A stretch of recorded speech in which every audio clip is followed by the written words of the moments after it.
Hello YouTube, hope you're having a great day today. Today I'm going to take a look at the next of the series of books within this Zothique cycle that Clark Ashton Smith wrote. So today we're looking at the Voyage of King Euvoran. This is probably the most normal of the stories that are set here. And when I say the most normal, what I mean is that it actually kind of reads more mythologically, more traditionally fantasy and so forth. Many of the tales that are set in Zothique are more weird because Zothique is kind of in the future of Earth after sort of most of the sun and stuff and life and stuff has sort of run its course on this final continent of Zothique. And as a result, most of the people in this world are kind of evil. They're out for themselves. They're decadent and so forth. And they're basically a falling world. Now, this is the most favorite world for Clark Ashton Smith, who's a world crafter, writer, who's writing in the pulp era. He's one of the big guys in the era at the time. He's heavily read and so forth. He's one of the three main characters of the triumvirate for example, the Weird Tales magazine that also publishes H.P. Lovecraft, the writer of the Cthulhu mythos, and Robert E. Howard, the creator of Conan. And he's the third of those strong people. And he creates these strong worlds like Zothique. Now, he does not go to the same place in these worlds over and over again. He won't have the same characters that you'll be following from story to story. So as a result, I think you need to understand he's a world builder, not, but I think he's an incredible world builder, and his worlds have, I think, a strong sort of a sense of feel to him, a unifying sense to him. So we're going to be opening up. This is also one of the longer stories in this series that he wrote. He'll come back to it over and over again. It's his favorite one, and I think it's one of my favorite, if not my favorite too. And again, it's probably the one that feels the most classic fantasy-ish of these stories, because the world now has fantasy, demons, necromancers, and all sorts of things in it now that it's close to the end. So let's go ahead and take a look. And he'll actually mention that a lot of the old forgotten gods before have now come back again, although sometimes with new names and such. So anyway, let's take a look. So what we're going to do is we're going to start with the kind of our opening passage of the voyage. What's going to happen is you're going to be introduced to this king. He's the ninth of the line of kings. And what happened was that the first of the line of kings had this crown made that was unique among all places. And the crown has these unique jewels, this unique star metal, the star gold that's brighter than normal gold and so forth.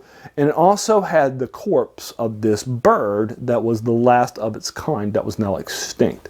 And the bird is actually sort of the major part of this crown. So you've got the normal like circlet here, and the bird is the body of the crown that all the other things are on, and so forth. And the bird has become kind of this symbol of the kingdom, and specifically sort of the kings, and so forth. So him as the ninth king with this crown at all times is the symbol of his sort of power and so forth. Now you're going to meet the king. You're going to realize that the king is not a nice person early on, even though the king is going to be the main protagonist of the story. You're going to know right up front he's just not a nice guy.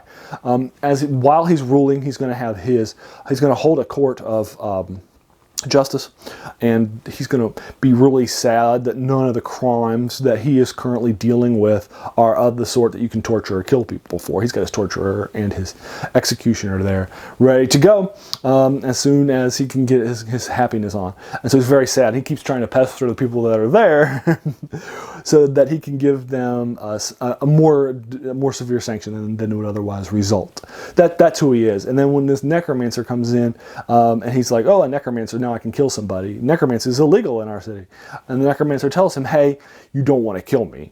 Trust me, you will let me go. And when he says, nope, we're going to kill you, then the necromancer frees himself and he animates the crown that has the body of the bird, and the undead bird flies away with his crown out to the east. And so now the king has lost his symbol of his rulership. So he is distraught. So like his people would normally do in times of stress, he goes and meets with oracles to the local god. The oracles will tell him that if he voyages to the east, where the crown disappeared, that he will meet and slay the herald, and so he believes that this will be his opportunity to go on out there. So he mounts an expedition, and they're going to head out to the east. And the reason why I kind of like this is that it's going to be kind of a voyage story. And so this is probably the story out there where you're going to get a chance to see the most of Zothique. Many of these stories by Clark Ashton Smith get you into the story and out of the story very, very quickly. And many times they're not going to give you sort of an Act 1 where you get a chance to feel who the characters are, who the place is, the scenery is, and so forth. For example, there is a story in here called The Isle of the Torturers that begins, and we've already reviewed that for you, but it begins, the opening page has the death of the entire city by disease and famine, except for the king and some slaves. You don't get 4 or 5 pages, let alone 10 or 15 pages, that will get you descriptions of the city, descriptions of the people, find out who these people are or the city is, so you can become invested in their death by disease. Nope, that's not what's going to happen. He's just going to start straight with Act 2 and so forth. So because a lot of his stories or they'll be set in one place that has a description of that city or that kingdom and so forth, but that's it. This kind of feels like because it's a voyage concept where he's out to find his crown and get it and kill his crown so he can bring it back with him and thus restore the symbol of his rule. So he sets out on the 15-ship expedition and so forth. It also feels a little bit like Ulysses, the Exodus, because in Ulysses he's traveling with his crew back from this voyage and so forth. Here he's actually traveling to get his crown, but he's going to be passing a number of islands and so forth as he goes further and further out to the east, many of which have never been heard of and are increasingly mythic in nature. And they're not nice places. He's going to come across vampires and griffins and so forth. They're going to attack him, an island of birds that are going to kill him and so forth, and his men and such. And ultimately, it's going to have a mythic feel. Now, I'm going to stop it right there. I don't want to overly spoil the story, but it has a mythic arc and a mythic ending and mythic conclusion to it. When I say mythic, what I mean is it feels mythic, like myths and so forth, from Greek mythology, from Roman mythology, and so forth. The creatures in it that are more mythic than a tradition.